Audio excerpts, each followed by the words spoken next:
भागवत गीता गीता पढ़ने का सही नियम क्या है?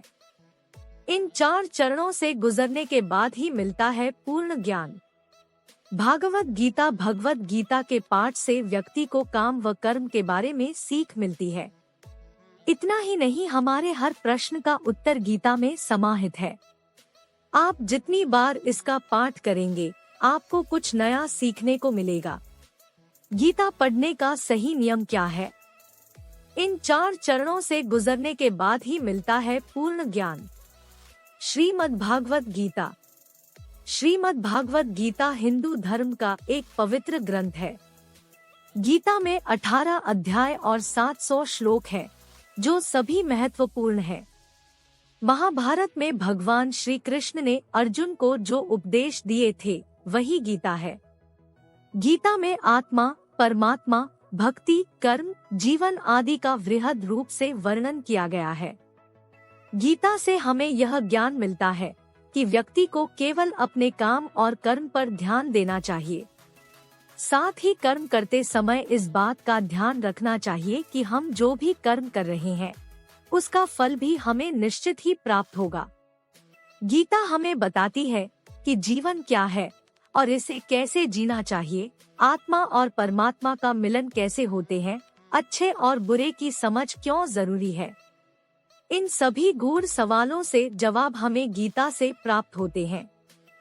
लेकिन सवाल यह है कि गीता का पूर्ण ज्ञान कैसे प्राप्त किया जा सकता है और इसके लिए इसे कितनी बार पढ़ना चाहिए। गीता या फिर किसी भी पाठ से ज्ञान को प्राप्त करने के 4 स्तर होते हैं। श्रवण या पठन ज्ञान, मनन ज्ञान, निदिध्यासन ज्ञान, अनुभव ज्ञान। इन चारों स्तर से गुजरने के बाद ही किसी भी ज्ञान की पूर्णता होती है और इससे समुचित लाभ होता है। इसका अर्थ यह है कि आप पहले पढ़ते या सुनते हैं, इसके बाद पढ़े सुने ज्ञान के बारे में चिंतन व मनन करते हैं। यदि वह आपको ठीक और उपयोगी लगती है, तब उसका अभ्यास कर उसे अपने जीवन में उतारते हैं और आखिर में उस ज्ञान का प्रतिफल आपको मिलता है। किसी भी ज्ञान को आप पढ़कर या सुनकर छोड़ देंगे, उसे अपनाएंगे नहीं तो उसका फल कैसे मिलेगा। यही बात गीता पर भी लागू होती है। जब हम गीता पढ़कर उसके उपदेशों को जीवन में उतारेंगे तो निश्चित ही सुपरिणाम सामने आएगा। कितनी बार पढ़ना चाहिए श्रीमद् भागवत गीता और क्या है इसके लाभ?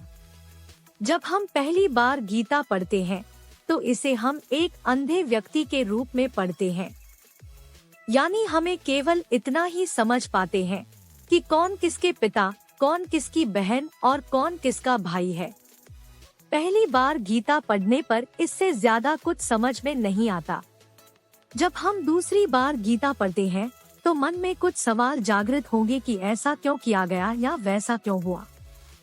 जब हम तीसरी बार गीता पढ़ेंगे तो इसके अर्थ को समझने लगेंगे। हालांकि हर व्यक्ति को इसका अर्थ अपने तरीके से ही समझ आएगा। जब चौथी बार हम गीता पढ़ेंगे तो हर एक पात्र से जुड़ी भावनाओं को समझ पाएंगे, जैसे अर्जुन के मन में या दुर्योधन के मन में क्या चल रहा है। पांचवी बार गीता को पढ़ने से पूरा कुरुक्षेत्र हमारे मन में खड़ा हो जाता है और हमारे मन में अलग अलग कल्पनाएं होती है। छठवीं बार गीता पढ़ने से हम भगवान को अपने सामने अनुभव करने लगते हैं और हमें ऐसा लगता है कि भगवान हमारे सामने ये सब बता रहे हैं। आठवीं बार गीता को पढ़ते से हमें यह परिणत एहसास हो जाता है कि कृष्ण कहीं बाहर नहीं बल्कि हमारे भीतर ही है और हम उनके भीतर। श्रीमद् भगवत गीता पाठ के नियम। भगवत गीता पढ़ने के लिए सुबह का समय सबसे उत्तम माना जाता है, क्योंकि इस समय मन, मस्तिष्क और वातावरण में शांति व सकारात्मकता होती है। गीता का पाठ हमेशा स्नान के बाद और शांत चित्त मन से ही करना चाहिए। पाठ करते समय बीच बीच में इधर उधर की बातें नहीं करनी चाहिए और न ही किसी कार्य के लिए बार बार उठना चाहिए। साफ सफाई वाले स्थान और जमीन पर आसन बिछाकर ही गीता का पाठ करना चाहिए। गीता के प्रत्येक अध्याय को शुरू करने से पहले और बाद भगवान श्री कृष्ण और गीता के चरण कमलों को स्पर्श करना चाहिए।